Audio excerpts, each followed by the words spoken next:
तो दोस्तों, लॉरेंस जो भौतिकविद थे, उन्होंने एक समान चुंबकीय क्षेत्र में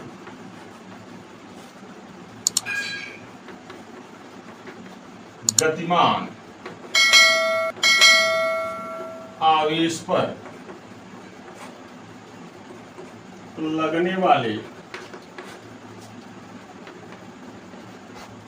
बल को बताया। राइट, लॉरेंस साहब ने बताया कि जब कोई आवेशित कण, कोई आवेश, बिंदु आवेश एक समान चुंबकीय क्षेत्र में गति करता है तो उस आवेश पर एक बल कार्य करता है। ठीक है, अब देखो, आप अगर मान लो ये एक समान चुंबकीय क्षेत्र है। अच्छा, क्रॉस चिन्ह देखिए, इसका भी एक इंपॉर्टेंस है कि क्रॉस से और डॉट से हम चुंबकीय क्षेत्र को रिप्रेजेंट करते हैं। तो दोस्तों, अगर क्रॉस से है तो इसका मतलब जो चुंबकीय क्षेत्र की दिशा है वो हमारा जो तल है उस पर पीछे की ओर है, लंबवत। राइट, यानी इस तरह से जो हमारी उंगली का डायरेक्शन है बोर्ड के पीछे ऐसे जो है मैग्नेटिक फील्ड कार्य कर रहा है। ठीक है, अब दोस्तों ये मैग्नेटिक फील्ड आपका वेक्टर भी हो गया। इसमें अगर कोई प्लस क्यू चार्ज इसमें प्रवेश कर रहा है चुंबकीय क्षेत्र के लंबवत, ये चुंबकीय क्षेत्र ये यूं झुझुझ करके प्रवेश कर रहा है। क्लियर है? तो लॉरेंस साहब ने बताया कि तब इस आवेश पर एक बल का अनुभव होगा। राइट, यानी एक बल कार्य करेगा वेक्टर एफ, और इसी बल को हम लॉरेंज बल कहते हैं। साथ ही ये जो बल होगा वेक्टर एफ, इसकी जो दिशा होती है वो ये यानी आवेश के वेग, वेलोसिटी और चुंबकीय क्षेत्र दोनों के क्या होती है, परपेंडिकुलर होती है। क्लियर है? तो कुछ यूं समझ लीजिए कि मान लीजिए ये आपका चुंबकीय क्षेत्र हो गया, वेक्टर भी हो गया, ये आपका आवेशित कण का वेलोसिटी हो गया, ये आपका प्लस क्यू चार्ज है, इसके परपेंडिकुलर ऐसे प्रवेश कर रहा है, तो इस पे जो बल कार्य करेगा वो क्या होगा, वेक्टर एफ। इन दोनों के क्या होगा, परपेंडिकुलर होगा। राइट, अब दोस्तों अगर जो आवेश है वो चुंबकीय क्षेत्र में थीटा कोण पे एंट्री मारता है, कैसे मारता है, थीटा कोण पे एंट्री मारता है, उस केस में जो लॉरेंज बल का मान होगा वो vector F is equal to होगा q dot vector B cross vector v. Clear है? Q dot vector v cross vector v. और आप जानते हैं दो वेक्टरों का क्रॉस प्रोडक्ट यानी सदिश गुणन वो क्या होता है, उनके मैग्नीट्यूड का मल्टीप्लाई करते हैं विथ साइन थीटा। तो ये क्या होगा, F vector F is equal to Q B we sine theta. Clear है? यानी जो आवेशित कण है जब चुंबकीय क्षेत्र से थीटा कोण पे एंट्री मारता है, उस केस में उस पे बल जो कार्य करेगा वो F is equal to Q B we sine theta या B q B sine theta होगा। क्लियर है? अच्छा दोस्तों, अब इसके बाद हम बात करेंगे, देखो यदि प्लस क्यू है, आवेश प्लस क्यू है, ये चुंबकीय क्षेत्र ऐसे हम यहाँ दिखा दे रहे हैं, ये वेक्टर बी है यानी इधर लग रहा है, तो प्लस क्यू आवेश है और चुंबकीय क्षेत्र में सपोज करो इधर से प्रवेश कर रहा है परपेंडिकुलर, उस केस में इस पे बल कार्य करेगा ऐसे एफ। राइट, और इसका जो मूवमेंट होगा वो इस तरह से होगा।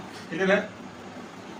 अगर माइनस क्यू चार्ज है और वो वेक्टर वी वेलोसिटी से चुंबकीय क्षेत्र में एंट्री मारता है, क्लियर है, तो उसका जो डायरेक्शन होगा मूवमेंट का वो इस तरह से होगा। अच्छा देखिए, अब जो आपका चार्ज है उसका पाथ क्या होगा, चुंबकीय क्षेत्र में वो किस प्रकार की गति करेगा। तो दोस्तों कि चूंकि आपने देखा कि जो फार्मूला है वो ये बता रहा है, फार्मूला क्या बता रहा है हमारा, कि वेक्टर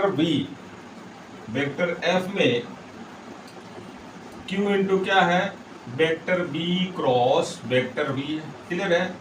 और हमने आपको बताया कि जो वेक्टर एफ है वो बी और वी दोनों के क्या है सर, परपेंडिकुलर है। क्लियर है?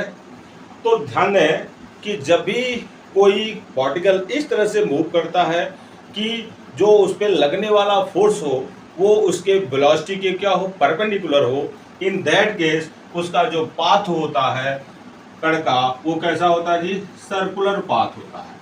क्लियर है? तो सर्कुलर पाथ यानी सर्कुलर मोशन में से ही ये संभव है कि जो बल है वो वेलोसिटी के क्या हो, सदैव परपेंडिकुलर हो। क्लियर है?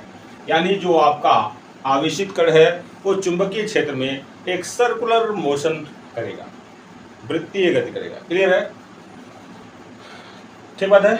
अच्छा जी, एक बात और दोस्तों, अब मान लीजिए जो आवेशित कण है वो ऐसे क्षेत्र में प्रवेश करता है जहां चुंबकीय क्षेत्र भी हो और वैद्युत क्षेत्र भी हो, यानी वेक्टर ई भी है, बी भी है और क्या है, वेक्टर ई भी है, यानी मैग्नेटिक फील्ड और इलेक्ट्रिक फील्ड दोनों एक साथ हैं। इन दैट केस उस पे जो बल लगेगा उसको लॉरेंस साहब ने क्या बताया कि इस पे दोनों बलों का योग यानी F B, vector F B plus vector F E कार्य करेगा। क्लियर है? अब दोस्तों इसको एक्सपेंडेड फॉर्म में लिखेंगे तो अभी आपने इसका फार्मूला देखा, Q इंटू क्या होता है sir, B cross B, vector B cross B। Clear है? और जब चुंबकीय क्षेत्र में कोई आवेशित कण प्रवेश करता है तो उस पर जो बल लगता है वो F equal to E into क्या होता है सर, Q होता है। जब हम Q कॉमन ले लेंगे इसमें तो क्या हो जाएगा, ये Q into vector B cross vector V अब प्लस वेक्टर ई। क्लियर है?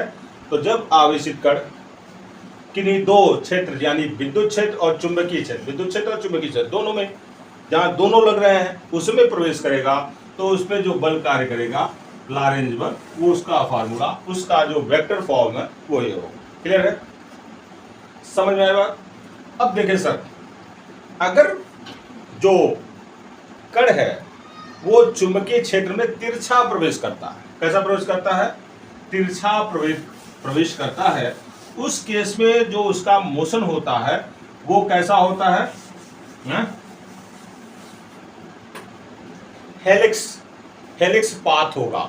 यानी वो इस तरह से उस पर, चूंकि जब तिरछा प्रवेश करेगा इस तरह से वेक्टर v, तो इसके दो कंपोनेंट्स हो जाएंगे, एक v cos थीटा हो जाएगा सर और एक क्या होगा, v sin थीटा। क्लियर है?